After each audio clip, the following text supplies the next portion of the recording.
Des manifestations pour appeler à la démission de la présidente. À la démission de la présidente Dilma. Et par ailleurs, je pense, franchement, je ne suis pas la seule, que sa destinée politique va se décider véritablement aujourd'hui, parce que ce sont des manifestations vraiment très massives, importantes.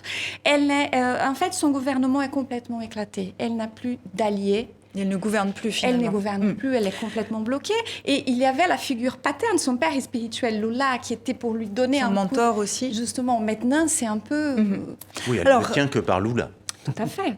Elle n'a d'ailleurs jamais tenu que par Lula. Que par Lula, exactement. Marionnette de Lula, parce que ça, c'est ce qu'on a pu lui reprocher, c'est ça aussi. Oui, mais quand même, c'est un peu injuste de dire ça. Je veux dire, elle a une présidente, c'est grâce à lui. C'est grâce à Lula, mais enfin, elle n'a pas attendu. Tous ses actes de gouvernement n'ont pas été dictés par Lula depuis qu'elle est présidente. Je veux dire, c'est quelqu'un qui a une réelle personnalité politique. C'était quelqu'un qui collaborait avec Lula avant. Oui.